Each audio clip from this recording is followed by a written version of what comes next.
Shana Tova.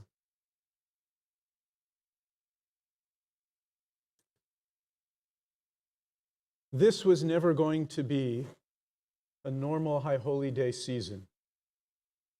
This was always going to be a time of consequential reflection, feeling, and unease.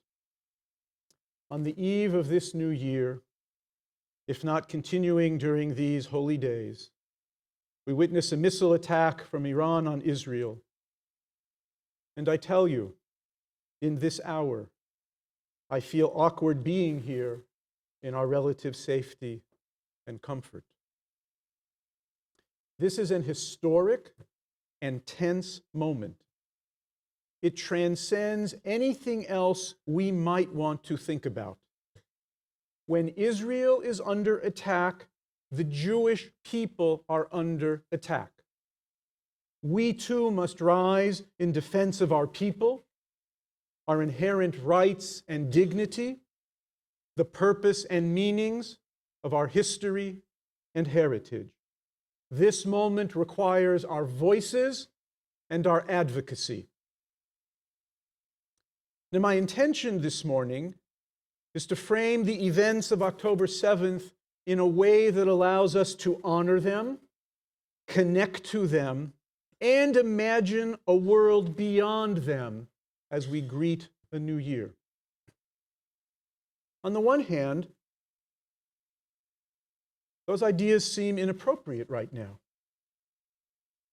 On the other hand, maybe they are our best defense, to go on spiritual offense, to proclaim and pronounce Jewish idealism and hope as we speak in support of our families and friends, the people of Israel and the state of Israel. May they succeed in defense of our homeland and destiny.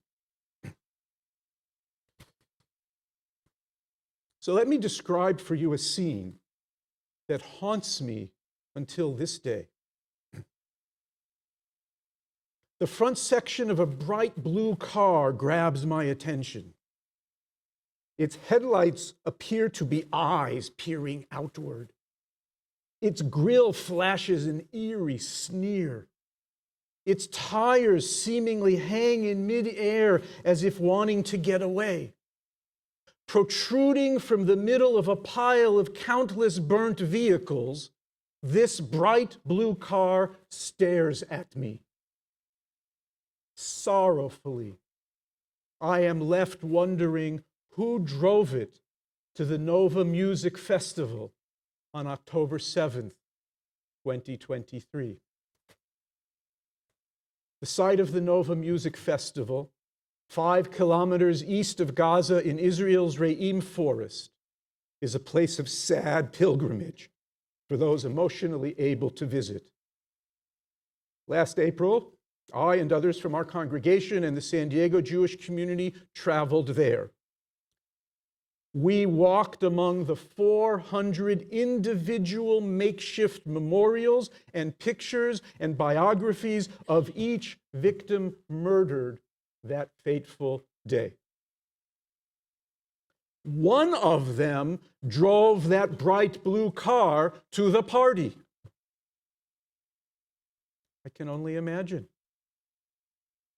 Other victims arrived in the hundreds of other burnt cars piled high.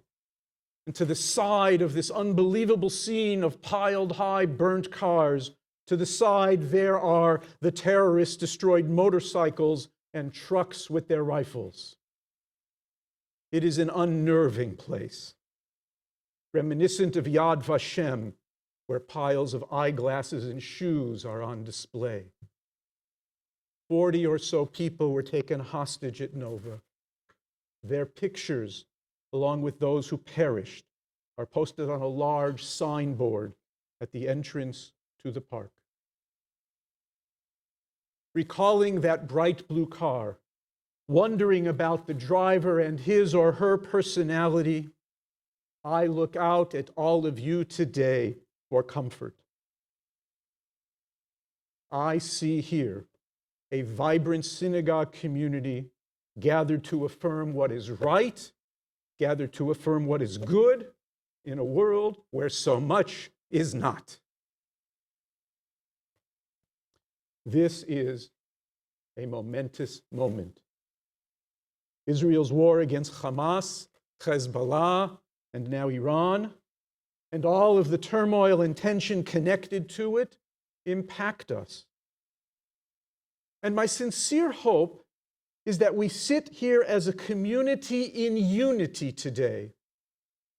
Those of us who look at Israel and the world from the political and social left or right, those of us centered between those perspectives, those of us who seek to draw in and narrow the boundaries of discourse, those of us not sure where we fit or if we belong.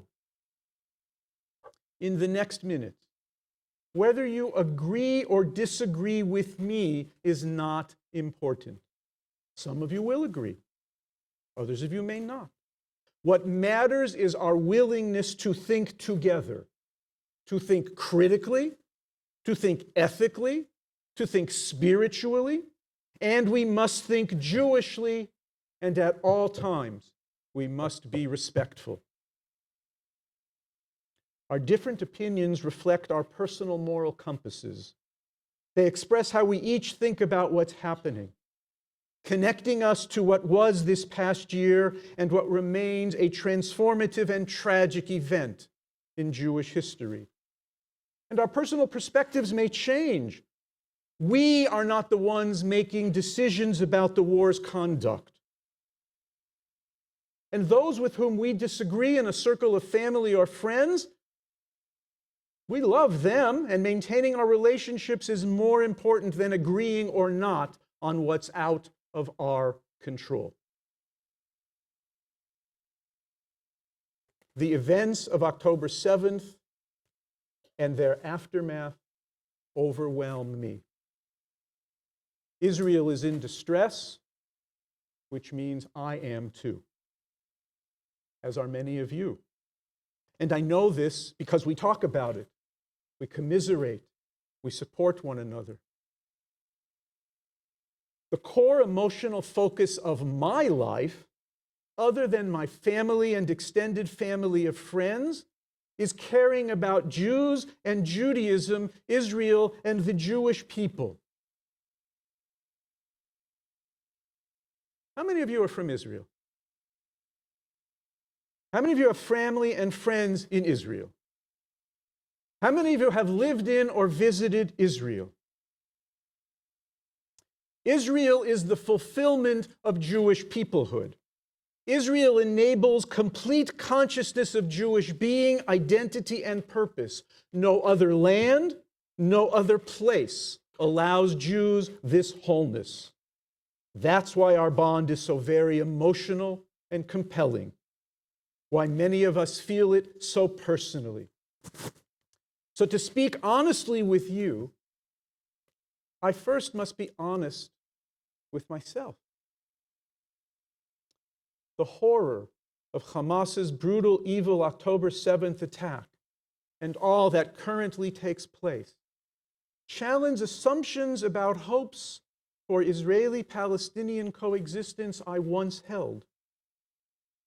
They raise fears about Israel's security I have never, ever previously felt. Hamas's attack, Hezbollah and Iran's missiles are not about creating a free and independent Palestinian state on the West Bank and Gaza. They wage war to destroy Israel, not to build Palestine. And that's why, for me, the usual Israeli-Palestinian debates simply don't apply right now.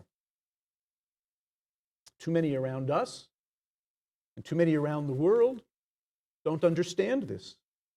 They perform intellectual gymnastics attempting to justify barbarism. In what world of justice and peace do totalitarian, brutal, bigoted, sexist, and cruel terror regimes garner sympathy for their inability to see Jews as human beings? We all know what took place on October 7th. 1,200 Israelis brutalized and murdered. More than 250 innocent people of all ages and life stages taken hostage. Those still alive, now held in captivity for 362 days. These endless days of counting are not only about Israelis and hostages. These days are about all of us, the Jewish people, wherever we may live and however we may identify. Whatever we may think, ours is a collective history and a shared destiny. Hamas attacked Israel because it seeks to remove Jews from the Middle East. But there's a deeper reason. There's a deeper reason, and we here need to know this.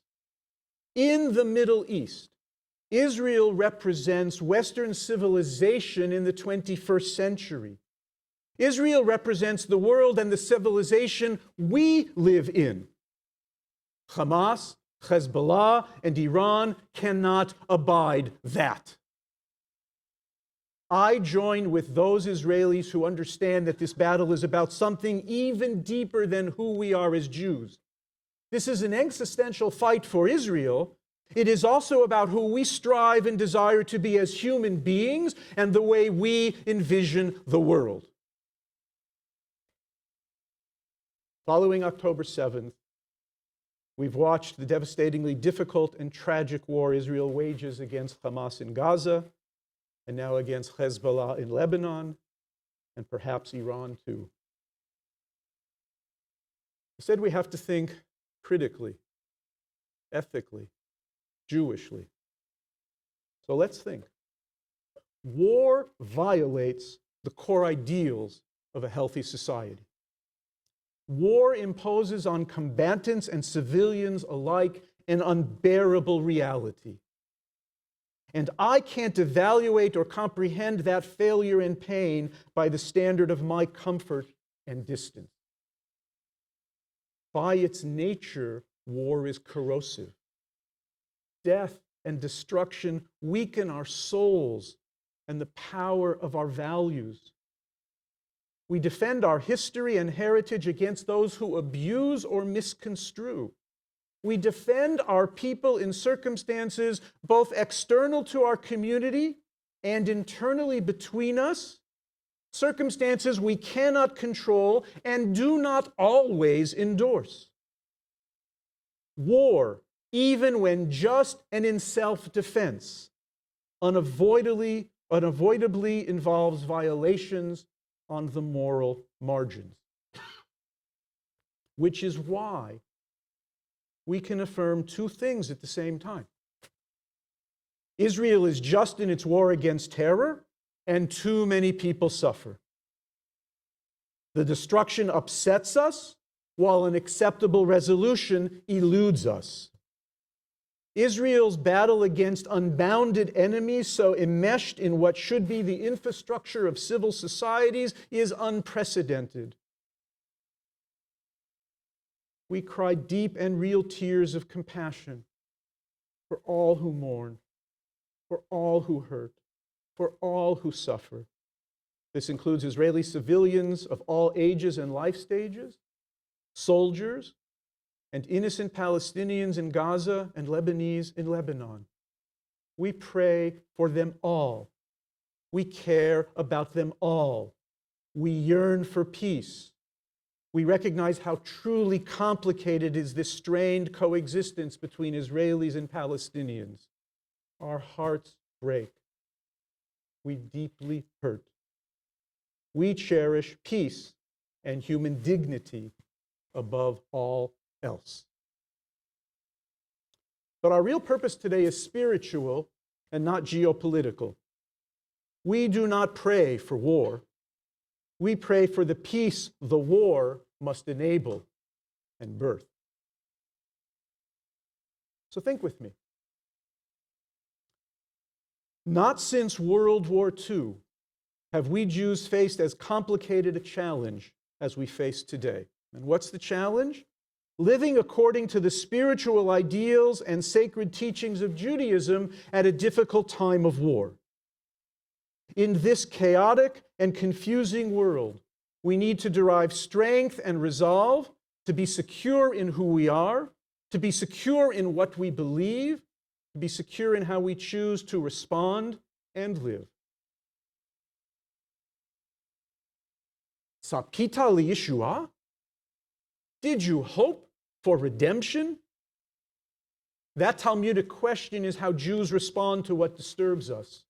Our ancient sages, initiating a heritage of hope and resilience, imagine that God challenges us when we hurt. Tzapita liyeshua, did you hope for redemption? Did you dream? Did you imagine? Or did you merely complain? We Jews believe in redemption. Through values taught in God's name, we believe we can be redeemed from circumstances that destroy the value of human existence. War does not define us. Peace and the pursuit of life are what engage us. Though we recognize, through military strength, Israel seeks deterrence against future hostilities and to return its citizens to their homes. As for us, understanding all of that, we yearn for a future when Israel is secure and at peace with her neighbors. Every day, Jews everywhere pray, Sim shalom ba'olam. Grant peace to the world, goodness and blessing, grace, love, and compassion, eternal our God. You have given us a guide to life, the love of kindness, righteousness, blessing, compassion, life, and peace. May it please you to bless your people Israel at every season and at all times with your gift of peace. Yes, it's a prayerful ideal, but also our purpose, to live in the world that is as we believe it ought to be, to live every day with hope, to live every day with determination, to redeem the world by the passionate example of our Jewish lives. Passionate, not only proud. Whatever and whenever the military political outcome, here's what we do next. We work to see the world made right. We assist in reviving the spirit and life of Israel's people. We live actively engaged as the Jews we choose to be. We celebrate the joys of being Jewish in our community. These are the actions we can take to defeat the hatred of terrorists and the antipathy of many in the world. I have in mind Maimonides' ageless words passed down through the generations of our people, Ani ma'amin, I believe. Though it seems so far off, I believe in a time of messianic peace, our world's and our world's redemption, ideals that can be casualties of war, ideals hard to strive for when a harsh reality overwhelms. Even so, Ani ma'amin, I believe. I believe in Zionism and a democratic Jewish state of Israel. I believe there can be nuance in our voices and compassion in our vision. I believe good people will someday live securely in peace in and around the state of Israel. I believe we can discuss all of this and debate it. I also believe all ideas are not equal. All creeds are not just. I believe it is okay to reject evil ideologies in support of just causes. I believe the Jewish people need you and me, whoever we are, and whatever we think. I believe you and I need to embrace the privilege of our places as members of the Jewish people. I also believe in the vision of the prophet Micah. Micah, who declared, God has told you human beings what is good and what the eternal God requires of you, only to do justice, to love goodness, and to walk humbly with your God. I believe we who live here help redeem the Jewish people from the pain and trauma of October 7th in Israel and around the world, when with resolve we respond to hate with hope, when with conviction We respond to this moment in history with visions of our greater Jewish purpose and destiny. Over the summer, I learned about a new form of redemption, created by Israelis who were present and survived the Nova Music Festival. As they do regularly, these survivors gather to grieve, to support one another, to try to redeem their lives from the horrors of death suffered by too many others. I sure hope the driver of that bright blue car is among them. I can only imagine. One other among them, Morin Steliani, a woman who was snatched from the Nova Festival and held hostage for 54 days before being released from her captivity in Gaza. Morin Steliani spoke to the survivors. She invited them to close their eyes. With eyes closed, she said to them, imagine that all the hostages are standing in a line, holding hands. Imagine them strong. Imagine them smiling. Imagine their family standing before them. Imagine the happiness that is beginning to well up inside, she said. And then she said, raise your hands up to the sky, high and strong. Open your eyes, believe, and dance. Am Yisrael Chai.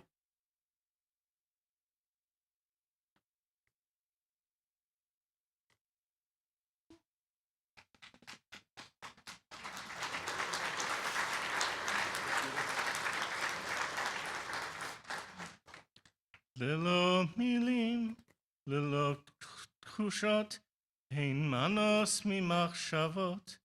יש פה קרע למספר, אין כותבים כשהלב נשבר. אין פה מול החדשות, לא מוחל את הדמעות. אם אנחנו עם נבחר, אין נכרת גורל החזר, ואין תשומות. אפל כבל נשחט עכשיו, מי פונים? הנשמה פצועה בקרב, שמע ישראל אומרים יחדיו. עוד לא אהבת תקוותנו, להיות חופשי בארצנו. שמע ישראל, אנחנו עם אחד. עוד לא אהבת תקוותנו, להיות חופשי בארצנו. שמע ישראל, אנחנו עם אחד. David is singing a song entitled Am Echad, One Nation, written by Ariel Zurayev following October 7th. It translates, our hope is still not lost to be free in our land. Hear, O Israel, we are all one nation. It's impossible to describe the horror in words. The soul is wounded. We just wanted to dance. Don't want to see mothers crying anymore. What have we asked already? To live in peace. This is the time to love, to spread hope. Raise your head and smile back, because we are all brothers, not only in war. The people Israel are a family. We will be victorious, there's no doubt. In history, we won all the battles, and all the haters, Jolla, bye. Am Yisrael Chai. Am Echad, Am Echad, Am Echad, Am Echad. עוד לא אהבת תקוותנו, להיות חופשי בארצנו. שמע ישראל, אנחנו עם אחד. עוד לא אהבת תקוותנו, להיות חופשי בארצנו. שמע ישראל, אנחנו עם אחד.